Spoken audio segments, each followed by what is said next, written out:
Hello everyone. तो बच्चों आज मैं आपको एक इम्पोर्टेंट डिफरेंस बताने जा रहा हूं between inflation and shrinkflation. Inflation I hope सब जानते होंगे। इन्फ्लेशन का मतलब होता है rise in general average price level.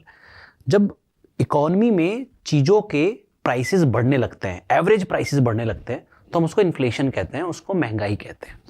लेकिन एक और एमर्जिंग टर्म है आजकल जिसका को हम बोलते हैं श्रिंकफ्लेशन। अब श्रिंकफ्लेशन क्या होता है?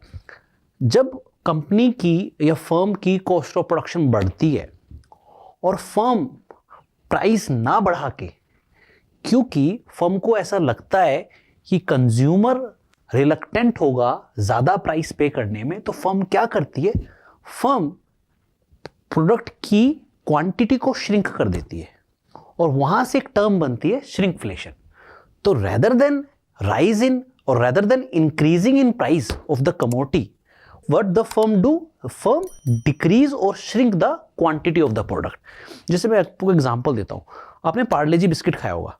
पार्ले जी बिस्किट आज भी 5 रुपए का आता है, बट जो पार्ले जी 5 रुपए में पहले आया करता था, जो क्वांटिटी पहले आया करती थी, वो अब नहीं आती है, क्योंकि पार्ले जी की कंपनी को ऐसा लगता है कि फर्म या जो कंज्यूमर है वो इसके लिए प्रिपेयर नहीं होगा, या उसकी एक हॉबी बन चुकी है, एक हैबिट बन चुकी है कि वो इसके 5 रुपए ही पे करेगा। तो फर्म ने क्या किया? प्राइस नहीं बढ़ा के उसकी क्वांटिटी को श्रिंक कर दिया।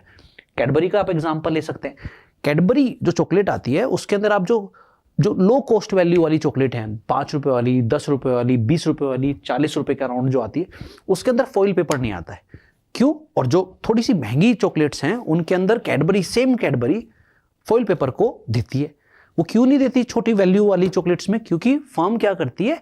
कॉस्ट कटिंग करती है और उसके जो क्यूब्स हैं वो भी कम कर देती है। तो वो क्या कर रही है? फर्म कैडबरी की चॉकलेट को 5 रुपए का रख रही है, पर उसके नंबर ऑफ क्यूब्स कम कर दिए। तो ये भी एक इन्फ्लेशन की फॉर्म है, बट हम इसको क्या कहते हैं? इसको कहते हैं shrinkflation. Bye bye, thank you.